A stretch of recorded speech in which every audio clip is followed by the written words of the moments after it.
All right, babes, buckle up, because Stephanie Jenkins, yes, Residna herself, and her partner Drew are once again serving full-on internet chaos, and the tea is hotter than ever. What started as serious concerns over baby Minova's health has somehow spiraled into Facebook rants, mama group meltdowns, motel hopping content, and a whole lot of finger-pointing. And spoiler alert, the spotlight is still firmly on Stephanie, not the kids. So here's the scene. Social media detectives noticed something worrying about Minova's eyes and started sounding the alarm, demanding medical updates. Now, any reasonable mom would address that directly, but not Stephanie. Oh no. Instead, she hopped online with a Facebook essay, crying about being called methane. Yes, that's the nickname floating around, and tying it to her postpartum body struggles and family history with addiction. She framed it as raw vulnerability, but fans smelled the diversion immediately. Instead of giving updates on her baby, she flipped the script back to herself. Classic Stephanie. Always the main character. Step on me? Girl, the videos keep getting crazier and crazier. You're putting your entire life, plus your children's entire life, on social media, and then you're getting mad that we are all concerned about your kids. There is something obviously wrong with that poor baby's cross-eyed. That's a neurological sign or a sign that something is very wrong inside her body. You don't owe us anything, but you owe your children everything. And it doesn't stop there. Let's talk receipts. Word on the internet is that Stephanie allegedly hasn't taken her kids to a doctor since 2021. Yes, you heard right. Instead, the family has been doing the infamous motel shuffle every 28 days to sidestep housing restrictions, all while turning the instability into TikTok storylines. And the kicker?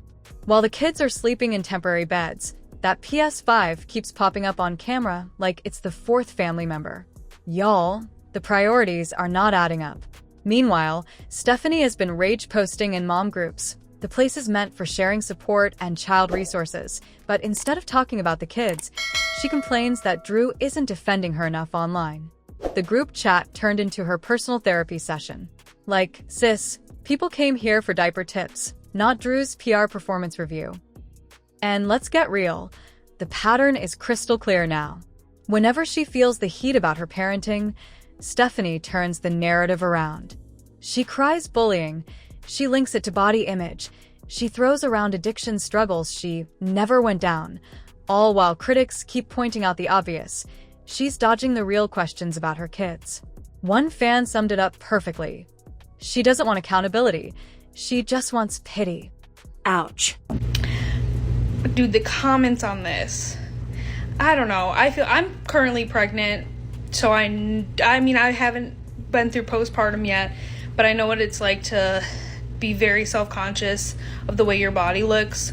So to like hop on the internet and have just like hundreds of people, maybe even sometimes thousands of people calling you a certain name. I've never called her this name. I just call her by her first name, but I don't know. Kind of makes me feel bad for her.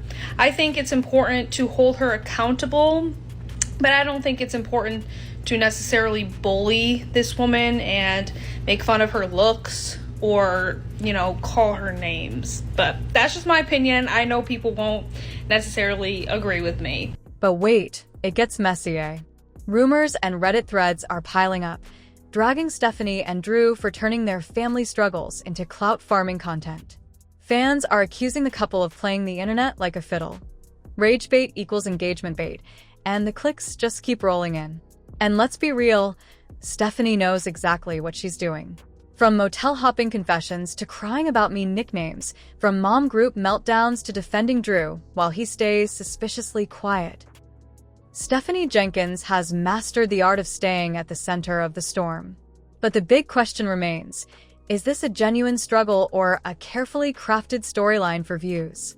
Not rumors, not speculation. We're talking medical records, babes. She put it out there plain and simple. Stephanie allegedly hasn't taken her kids to a doctor since 2021. Let that sink in. That's years of missed checkups, missed basic care, and with baby Minova's health raising red flags, it's the evidence nobody could brush off. And the most damning thing? Those files completely blow up the good mom, struggling but doing her best persona Stephanie tries to broadcast online. The receipts don't lie. But instead of facing this head-on, Stephanie pulled her usual disappearing act straight into drama diversion mode. She dusted off her tired old script, bashed Drew's ex, cry, "Haters are bullying me," and flood her audience with sympathy plays. It's her favorite pattern. Every single time accountability shows up at the door, she throws glitter in the air and screams, "But what about me?" The problem is, people aren't falling for it anymore. That spin cycle is broken, and the world has caught on. Why I will never stop talking about the Resilient Jenkins is because of posts like this. Stephanie made a post a couple of days ago saying she's not going to update us on her kids' medical journeys because it's just none of our business. And the very next day makes a post telling us 2 of her daughters are sick. But we're not stupid, Stephanie. You want to give us updates because you're not taking them to the doctor. No problem giving us updates on every other stupid thing going on in your life. Stuff we are concerned about, like your baby going cross-eyed, is weird. I think it's weird for anyone to look at a picture of that baby and think everything is fine. As a mother, how do you not have the urge to say something, especially when you know this person is not taking their kids to the doctor? Self-diagnosed them in the past multiple times. Stephanie even said her and Drew have a lazy eye and their daughter probably just has a lazy eye. Another reason why I don't think Stephanie wants to talk about it is because it's something that they caused. They go to the doctor, they told her this, and this caused your baby to go cross-eyed. Of course she doesn't want to give us that update. It's not normal for a child to spend their entire lives in a motel room. He does not get any stimulation and barely sees the outside world. How any other mother can be in her comments supporting that behavior? Stephanie's being strategic now and not even showing her baby's face. I care less about Methany's lifestyle. I just care about how these kids are going to end up turning out. Because these kids are going to grow up and they're going to see these videos one day. I want them to know we, the people, did not just blindly support their parents' behavior. Now, let's talk about the hotel hopping saga, because OMG, this is where things cross the line from concerning to downright absurd. Stephanie films the constant moves between motels as if she's starring in her own knockoff reality series. Forget Keeping Up with the Kardashians, this is more like dragging kids through motels, sponsored by Clout.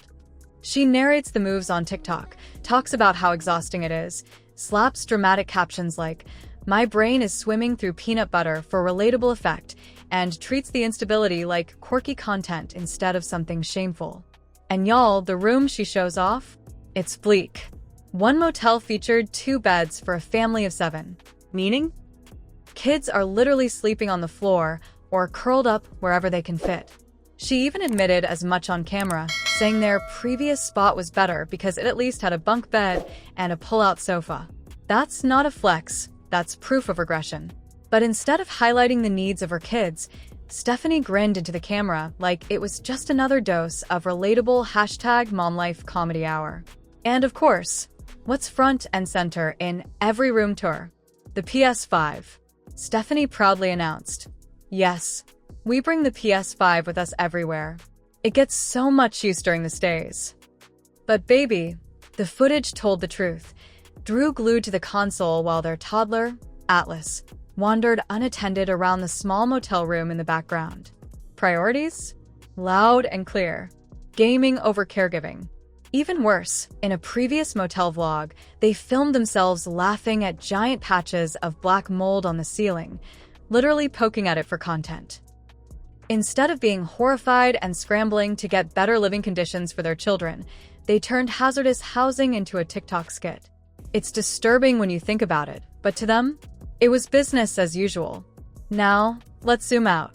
We're not talking about a temporary hardship anymore. This has been going on for 8 months straight. What could have been waved off as a rough patch has officially turned into a lifestyle. And fans are finally saying the quiet part loud. Stability doesn't trend. Motel hopping, self-pity rants, messy clapbacks, that trends. If Stephanie actually found a home, went silent on the methane, nickname whining, and started showing her kids the doctor, the engagement would tank. The views would drop. So instead, she milks the chaos for clicks because this struggle is the storyline. It's manipulative in the slickest way possible.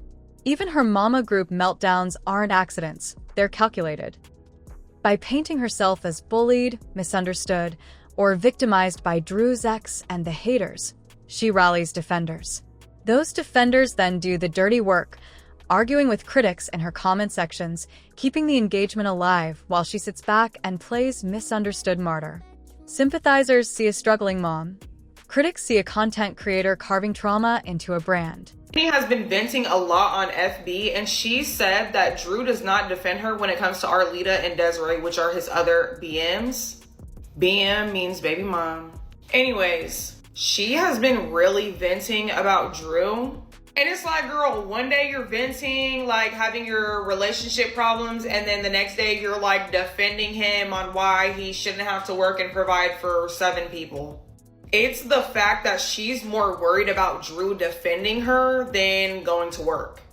Plus, I think Stephanie is just really upset at the fact that Arlita has said that Drew is not paying child support anymore. And there is nothing to defend about that. And if Drew's other BMs want to vent themselves and talk about their situation and their experience with him, then they're allowed to do so. Like, you're not the only person that has been with him. Y'all know Stephanie just worried about the wrong shit once again. By now, even her diehard defenders are dropping off. Reddit and TikTok threads are exhausted with recycled motel updates, endless excuses, and PS5 cameos. The diversions aren't working. In fact, they're backfiring. Every new spin has exposed the same ugly truth. Medical neglect is still sitting there unanswered. And every time she dances around that fact, it only makes the suspicion louder. Because let's call it what it is. This isn't just gossip. This is a growing concern. Unseen doctor's visits. Unsafe housing. Chaotic living conditions filmed for clout. The kid's caught in the middle of a cycle Stephanie refuses to break. And then there's baby Minova, the child at the heart of it all, still without updates, still without clarity, while her mother is busy curating struggle content. At the end of the day, the nickname Methane didn't stick because people are mean girls. It stuck because people see the smoke, the mirrors, and the contradictions.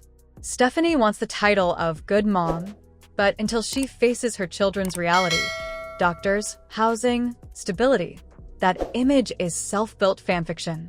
And the longer she drags this for engagement, the uglier it looks. So the verdict? Stephanie Jenkins isn't just struggling, she's leaning into the chaos as content. The motel stays are episodes. The Facebook rants are plot twists. The Reddit drama is free publicity. The struggle is her brand identity, and babes, until that shifts, the kids' needs stay on the back burner while the PS5 stays plugged in. And honestly, if history tells us anything, this saga isn't fizzling out. It's only getting messier from here.